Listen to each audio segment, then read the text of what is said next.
Hello, Professor Griffith. This is video number 3 on disengagement. And today we'll be with Wilson here. He's coming into frame. We'll be talking about anxiety and how the past few weeks has benefited him. And without further ado, let's get into this. Oh, it is currently, the 4th of November? 4th or 5th? Check real quick. The 5th of November. Okay. Yes. Hey Wilson, how you been doing? I've been doing good. These past couple of weeks have just been, new to me, I haven't felt like this before.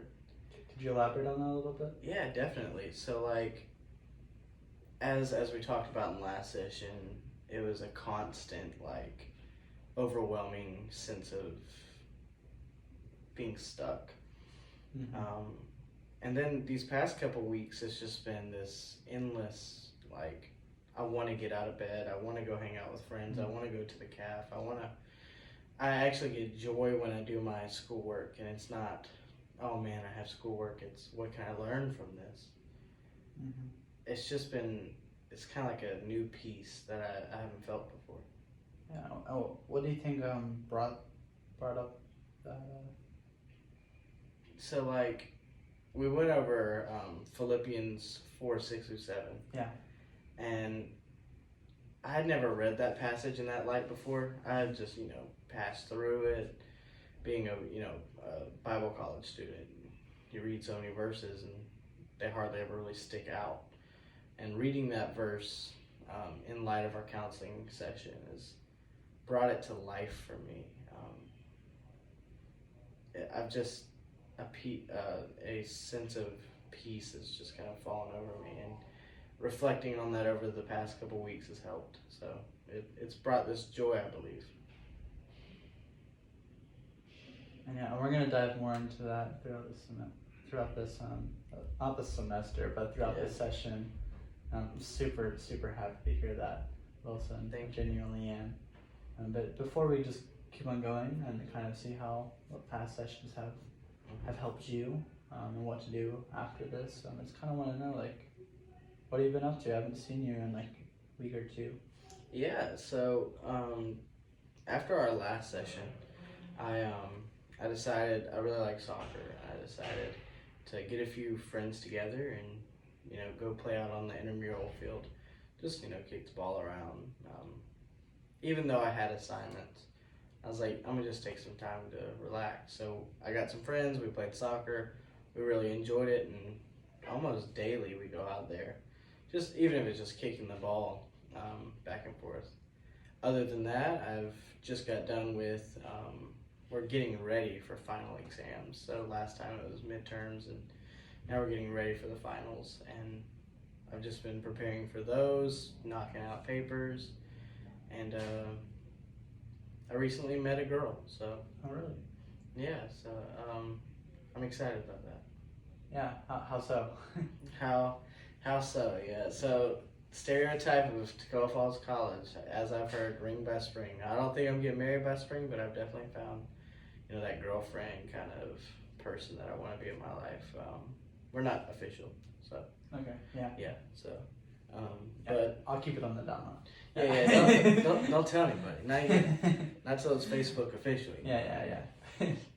But it was funny because I was, just going to the caf every day, and there was this girl that I thought was really attractive, and I got to asked her what her name was, hung out with her a little bit, started talking, started texting. Before we know it, things are looking good. And tell me if you agree with this statement, but I remember last week, and you kind of briefly mentioned it throughout our time already today, that you used to feel a sense of stuckness. Mm-hmm. But it looks to me right now, Wilson, that you're unstuck and you're thriving.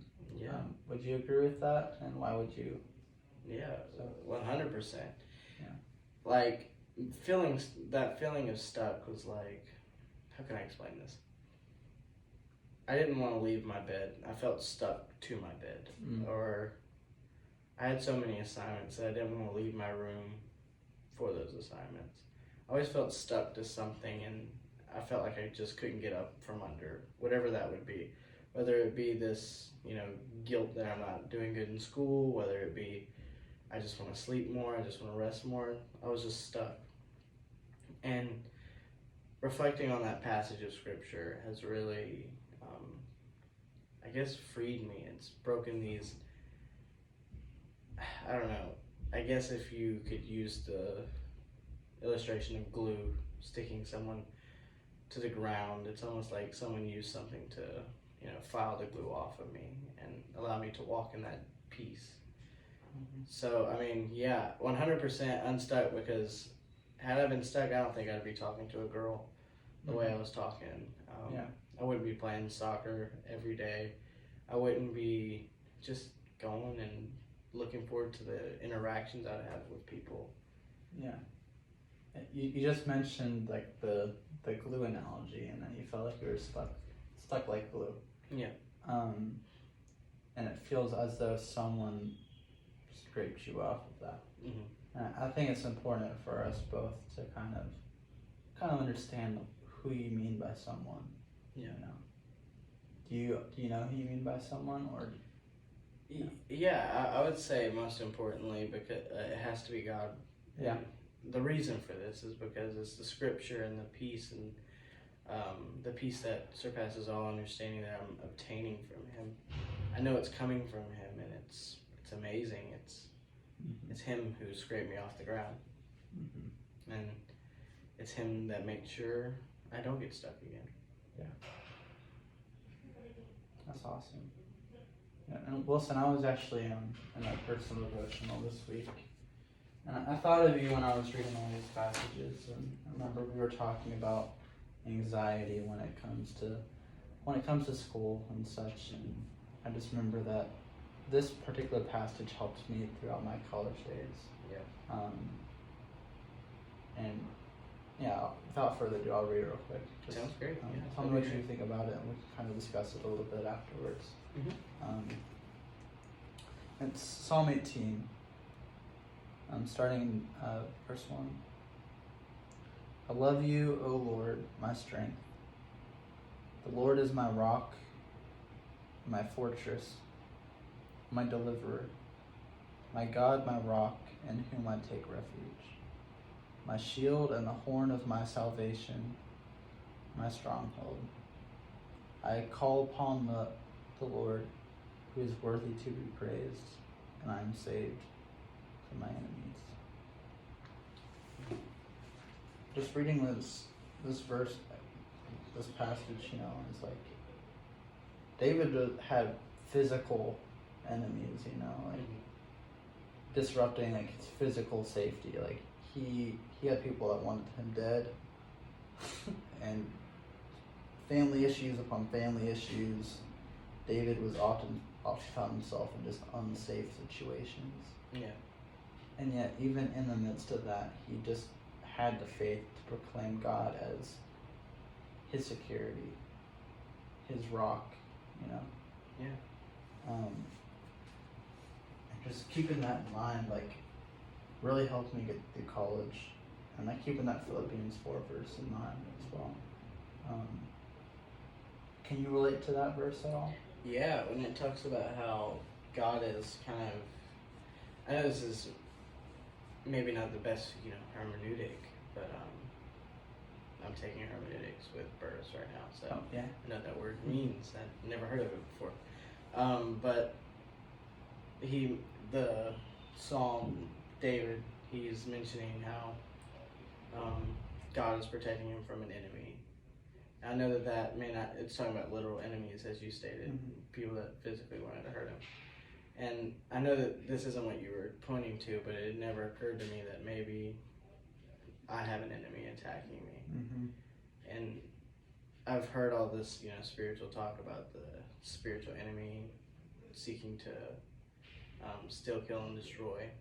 And maybe I don't want to play the whole, it was Satan after my soul. But it could have been. And it gives me peace to know that just as David proclaimed that God protects him from his enemies, I too can proclaim that God will protect me from the enemy. Mm-hmm. And I can see that play out through my life. I mean, I see it in the fact that I was stuck in my own thoughts, stuck in my own fear of not achieving goals that I had set and goals that were set by my family. And God pried me up from it. He picked me up and walked with me from there. Mm-hmm. That's so good. So good. Another thing I kind of wanted to start talking about before we debrief and before we leave, which we still have like 15 minutes left with each other. Yeah. But I just kind of want to be reminded, because I remember you felt stuck, and I want to ask you, in the past, like during the weeks that you were coming in for counseling and stuff, what were some of the effects of that? What were some of the effects of like staying in bed for a long period of time? Well, one, my social life completely died. Yeah. I would lock the door. I would make sure, I would, label it as I need my alone time, or I need to be alone. And then the only time I would get up is to get out of the bed, to lock the door, use the restroom, maybe get a water. But even then, it was rare that I would go get water. Mm-hmm. And I would stay there, and every once in a while I hear someone knock on the door, and I would just, stay asleep kind of thing, because I didn't want anyone to try to interact with me. I just didn't want to be around anyone. And that was partially because I didn't feel like working at, keeping a conversation going. I just wanted to be to myself and go back to sleep. It was kind of scary, because it got to the point where I enjoyed my dreams more than I enjoyed my reality. And I would just try to sleep more and more and more, and it hurt my social life. It definitely hurt my physical life, my physical education, my physical PE. Yeah, I don't know where that came from. I guess high school's still inside me, or middle school. But my physical activity died because I was just sleeping all day. And my schoolwork didn't get done because I wouldn't get up to go to the computer. I would just stay asleep. It really hurt me in many different areas of my life. Yeah, and you mentioned like you'd lock the door and like pretend you wouldn't hear the knocks on the door. Yeah. Is there any like particular people that come to your mind that like you feel like the relationship was damaged throughout this time? Yeah, unfortunately, there's one guy who I was like really close with in the beginning, in the first couple weeks of school. Solid dude. I mean, he'd drop anything just to make sure you felt seen. Great guy. But I guess I didn't reciprocate that because of these times of being stuck. Staying in my room, he would try to come hang out with me, but I wouldn't respond. And I mean, it was sad because I could tell it was him, because he would say, "Hey man, you awake, or am I there?" And he would do it every couple hours. And I think after a while I started getting worried of like, where was I? And then one day he found out. I guess he just thought I was gone, but then one day I was walking to go use the community bathroom, and he saw me, and he didn't say anything because he watched me leave my room and then go use the restroom, come back, and I think he realized I had been there this whole time and I wasn't responding, and I think it hurt our relationship because he hasn't talked to me since. Do you think that, well, first of all, is that something that you want restored? Yeah, I feel bad because at the end of the day, the more I think about it, I'm like, this is going to sound selfish, but I got so many relationships going, it's kind of hard to juggle them all. And I want to make right if I offended him. I want to still be his friend. It's just, A, I don't know how. And B, I mean, he would just be an extra friendship I'd have to juggle. That sounds selfish, But at the end of the day, it's like I don't want to try to be everybody's friend and then neglect so many people and lose all my friends. Yeah. I guess that's what I'm trying to say. It sounds narcissistic, but I don't know how to speak with him, and I don't want to, say I'm sorry and then him try to be my friend again, and I'm just so busy with everyone else that it happens to him all over again. Mm-hmm. So I'm just trying to navigate that, especially in light of the girlfriend situation. Yeah. The potential girlfriend situation. Yeah. See, I'm already saying she's my girlfriend. Yeah, it can't be too quick. Yeah, I'm being way too fast on this. So, yeah, that's what I'm dealing with. Mm-hmm. At least within the relational context. Is there anything that you feel like you need to say to this friend? It's kind of that weird, you know that you've wronged them and they know that you've wronged them, and you don't know how to come out and say, hey, I'm sorry. Because he hasn't said anything to me about it, and I don't want to say I'm sorry for something that he didn't even think. I don't want to put thoughts in his mind. But under the circumstance that he does think I wronged him, I do think I need to apologize. Yeah. I just don't know how to figure out if he thinks that or not. Maybe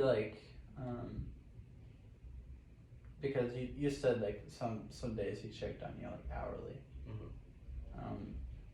Maybe just starting by saying like, hey, I noticed that you checked up on me hourly. I appreciate you so much for that. And I'm sorry I didn't respond to that. I was just going through a time where I felt stuck. Mm-hmm. And he might understand that, he might not. But if this friend is worth pursuing for you, I think that would be wise. Even if he's not worth pursuing. Yeah. Well, yeah, for you. But I think it'd be good of you to honor the friendship that he gave to you in that time. Yeah. Trying to reach out to you. I agree. Yeah. I mean, I don't want to dishonor him in any way by, saying, oh, well, he gave me what I needed at the time, and then goodbye to him. Yeah. He deserves to be treated with respect. So. Yeah. So I think I'll try that when I go back to my dorm, honestly. I mean, I have nothing to do as of right now. Whenever we leave this counseling session, I'll probably just go back before I go to my room, I'll see if he's in his. That's really good of you. Yeah. Take that homework and do it immediately. Yep. So your social life kind of took a downfall. You can tell me that's the right word or not. Yeah, that's fine. Through that period of time. Did you also say your physical health? Yeah, I work out all the time, and I used to not work out like bodybuild, but yeah, I played tons of soccer and all that. As we talked about through high school, it was a big joy for me. And then when midterms week hit, even a little bit before then, I just stopped playing. Mm-hmm. And then I got stuck for those couple weeks, and then I just stopped playing, and before I knew it, it had been months before I had played soccer in so long. Mm-hmm. And it just took a downfall. I mean, I wasn't eating either to add on to that. I would eat, whatever I had in the room, which would be, goldfish or something of that nature. But it was never full meals, so I guess that too was affected. Yeah, were you going to the cafeteria? No, I wasn't going. I was staying here. You were getting some meals though, correct? It would be, if I did go out, it'd be Eagle's Nest. I'd just go get, a quick meal. Yeah. And even then, it wasn't the burger meal. It'd probably be like a bag of chips or something. I'm surprised I made it, because I wasn't eating. It wasn't for a long period of time this was happening. It was only about a week or two where I was real bad. Eventually, I came around to the calf, but yeah, it was pretty bad because I just didn't want to eat. I didn't want to leave the room, so why go eat? Mm-hmm. Yeah, and we can talk about that time all we want, but I just want to hear where you are now socially and about where we just talked about as well, physically, diet wise, the changes that occurred there. Yeah. In the past weeks, like where are you now in those areas? Yeah, so just to start with the little thing and move up, dietarily I'm fine. Dietary I'm fine. I wasn't, starving myself, but I just wasn't eating. Now I have an appetite every day, usually 2 to 3 meals a day, miss breakfast every once in a while. Yeah. That's about it for dietary. I try to eat whatever the calf is offering, honestly. If it's burgers, it's burgers. If it's, Chinese food, it's Chinese food, whatever they got. Physically, like exercise-wise, like I said, I was working out every day. Not like, bodybuilding, but more like soccer. Playing with friends constantly. So it was nice. It's been really, important for me because I've always enjoyed doing that. I love the rush I get when I'm running with the ball to go score. Yeah. It's just been helpful.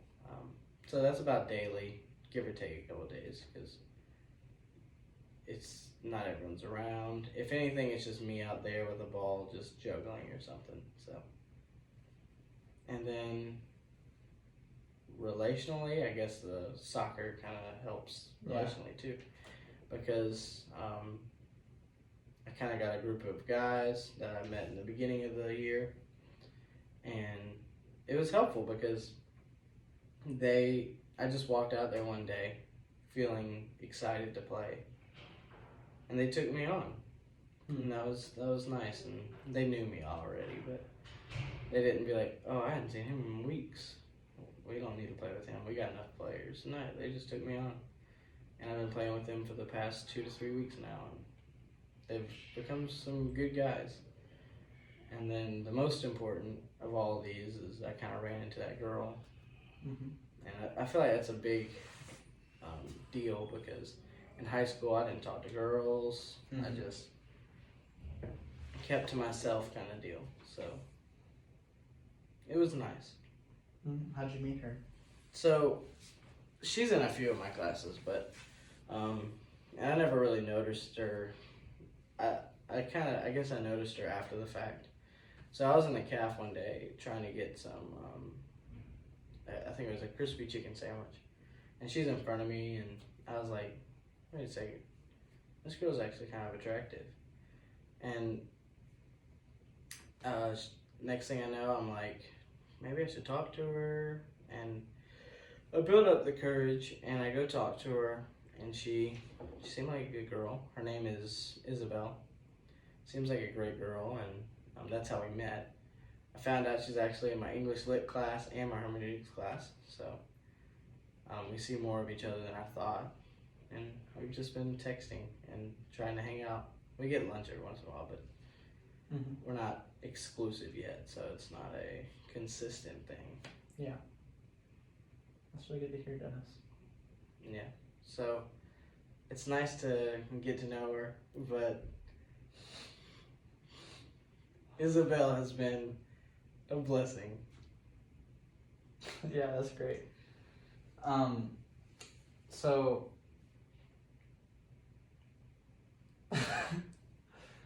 One second. Okay. Alright, we're good. Yeah. So we kind of talked about like how your friends kind of started playing soccer with you again. Alright, yeah. I'm just dead tired. I'm sorry, Dr. Griffith. Don't knock him any points. I'm just dead tired. It's okay. We're good.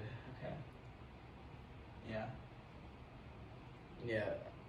Soccer. So like, you came back to playing soccer. Mm-hmm. I remember you saying you weren't going to classes as much during that time. Yeah. And you come back to classes. Now, what were your teachers and your friends' like response? Were they surprised? What were they feeling? Yeah, so with, I guess I'll start with friends. Like I said, those guys, they hadn't really seen me a whole lot, and it was kind of one of these things that was like, I didn't know how they would respond to me walking out there trying to play with them again. Mm-hmm. And if anything, they were just really receptive. And they just kind of took me out and they're like, hey man, Yeah. come on. And one guy actually recently said to me a couple weeks ago, he said, you know, I don't know where you were, but we missed you, man. And that meant a lot to me. That must have felt good. Yeah, it made me feel like I actually mattered. And Yeah. even in the midst of my stuck, people were wondering where I was. Yeah, they were missing you. And teachers, I mean, aside from the attendance that they had marked me, they obviously noticed I was gone. Yeah. But some of them I just had to tell them, like they'd ask, where have you been? I just had to tell them and be like, hey, I just wasn't in a good mental space. And most of them actually responded well. There's one professor who could care less, you know, English lit professor, he could care less. He was just like, whatever, just do your assignments. I don't really like that guy, but, you know. Yeah. It is what it is, but it was nice to see that other people were missing me in the midst of me missing my social life.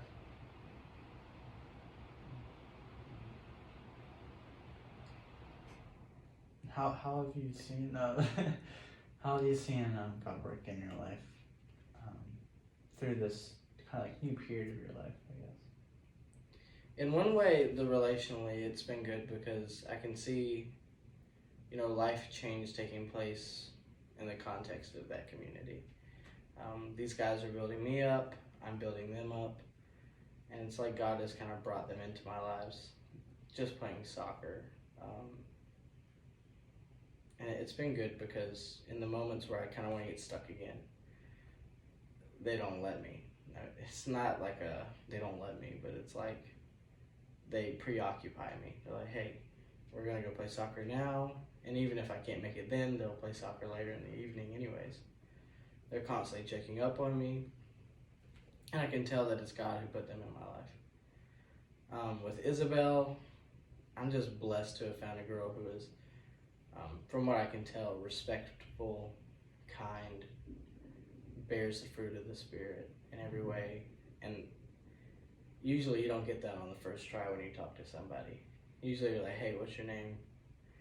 And they could be anybody. I feel like God really blessed me with Isabel. School-wise, even if we didn't have this stuck period, even if none of this happened, I'm blessed to be here. I'm blessed to be able to study sustainable development.